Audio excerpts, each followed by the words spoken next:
کو آپ سمجھ لیں گے. ایک شخص ہے حسن ابتہی، نام سنا ہوگا. کئی کتابیں ہیں آپ کے پاس، شاید آپ کے پاس کتنی کتابیں. حسن ابتہی یہ واقعہ لکھتے ہیں، میں سناتا ہوں.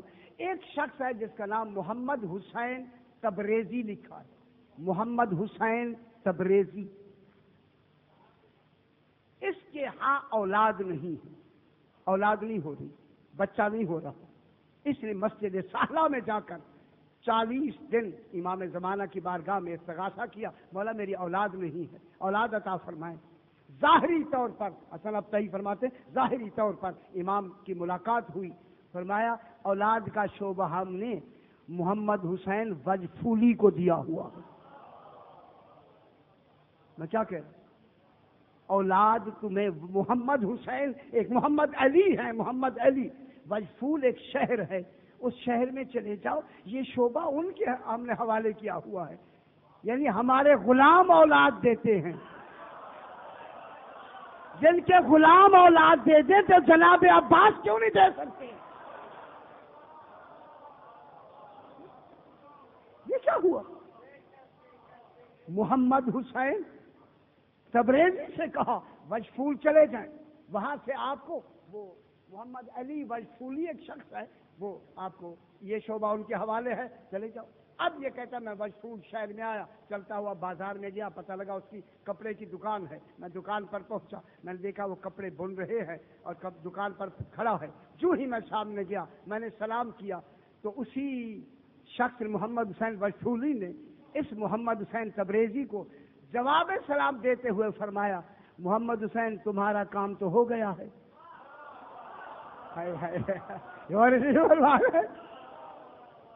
محمد حسین تمہارا کام تو ہو گیا. حیران ہو گیا کہ کس نے میرا نام بتایا، کس نے میرا مقصد بتایا، میں تو ابھی سلام ہی تک ہوا ہوں. کہتا ہے میرا آپ کا کام جو ہے وہ ہو گیا ہے.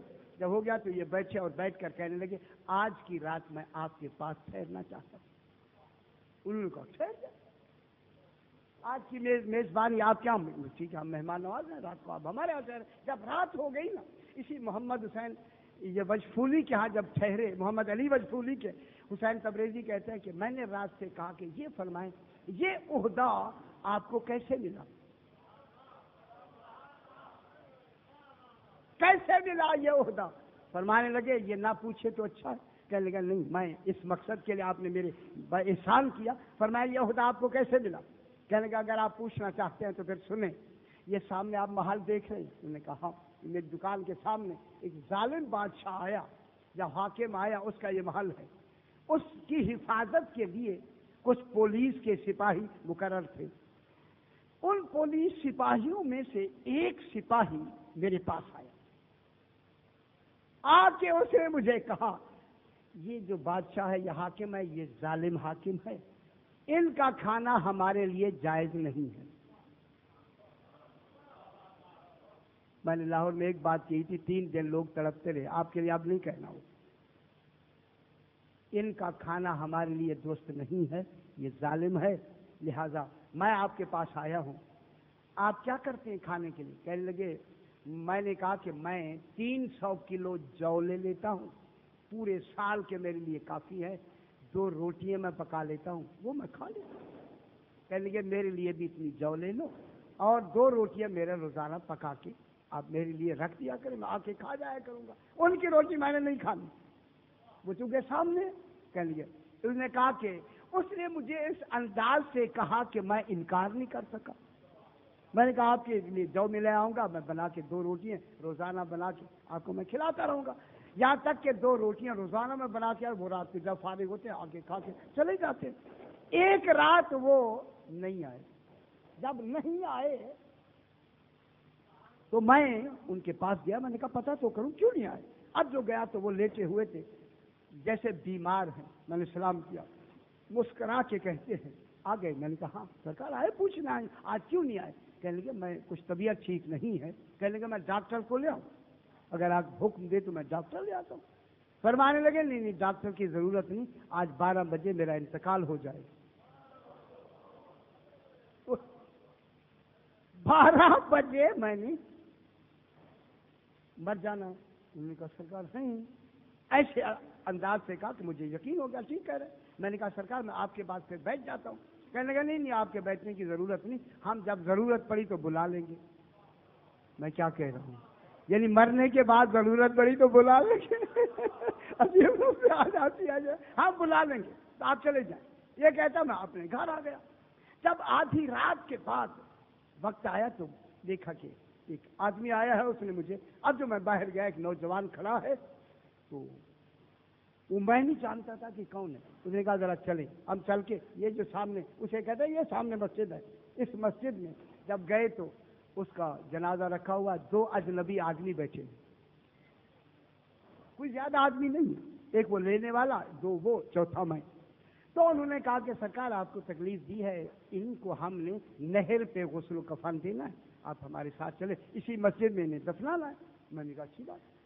اب میں ان کے ساتھ لے کے وہاں گئے، غسل و کفن ہوا، آ کے وہاں دفن کیا، دفن کر کے پھر مجھے فرمایا تم اپنے گھر چلے جاؤ۔ میں اپنے گھر چلا گیا، 2 راتیں گزر گئی۔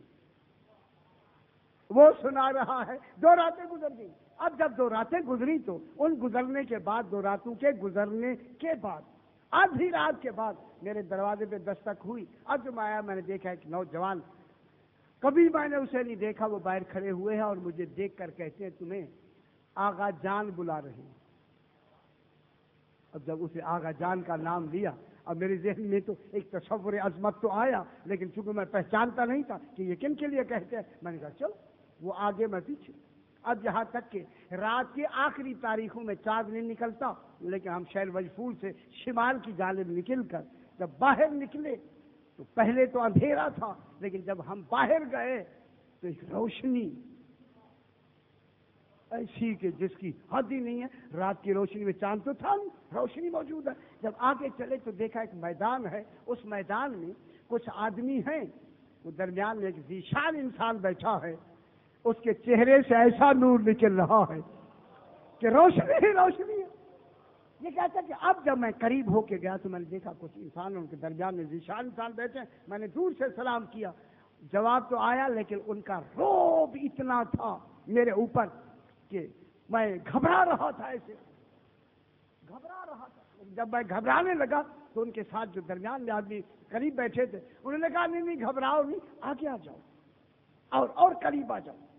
میں قریب گیا، محمد حسین کہتے میں قریب جب گیا تو انہوں نے اسی آدمی سے جس نے کہا تھا کہ انہیں قریب بلاؤ، ان کو کہا انہیں اس سپاہی والا منصب انہیں دے دو۔ غور نہیں فرما رہے، میرے خیال آپ میرے ساتھ ہیں تو سمجھ گئے ہوں گے نا، اب اپنے خیالوں میں تو آپ کی مرضی ہے۔ وہ جو سپاہی والا عہدہ ہے، وہ جو پولیس میں تھا نا، پولیس والے والا عہدہ انہیں دے دو۔ یہ کہتا میں سمجھا کہ مجھے بھی وہی گارڈ بنانا چاہتے ہیں۔ میں نے کہا سرکار میں غریب آدمی ہوں، کپڑا بنتا ہوں، یہ والا کام مجھ سے کہاں ہوتا ہے۔ سرکار میری بے وقوفی پہ مسکرانے لگے پھر انہوں نے کہا انہیں عہدہ دے دو، آپ نے ہمارے شیعہ کی خدمت کی ہے، غور نہیں فرما رہے، اس خدمت کے صلے میں ہم تمہیں عہدہ دینا چاہتے ہیں۔ وہ ہماری کابینہ کا آدمی تھا۔ اب انہوں نے فرمایا یہ گارڈ والا عہدہ نہیں، آج کے بعد اولاد تمہارے اختیار میں ہے، جسے چاہو جتنی دے دو۔ بابا جن کے غلام اولاد بانٹیں تو راہب کو ساتھ دینے میں تعجب کیوں کرتے؟ یہ کیا تعجب ہوا؟ اللہم صلی علی محمد و آل محمد۔ یہ ہے پہلا عہدہ، سب سے نچلا عہدہ، ان کو کہتے ہیں متصرفین۔ یہ باتیں بیان نہیں ہوتی، یاد کرتے جائیں، اور اچھا ہے کہ ٹیپ بھی ہو رہی ہے۔ ان کے بعد آتا ہے صالحین و اخیار، ان کی تعداد ہے 360۔ صالحین کی تعداد کتنی ہے؟ 360۔ یہ صالحین حاکم ہوتے ہیں متصرفین پر، متصرفین ان کے ماتحت ہوتے ہیں۔ وہ جو کہہ رہا تھا قریب آؤ، وہی صالحین میں سے تھا، وہ حاکم ہوتے ہیں ان متصرفین پر۔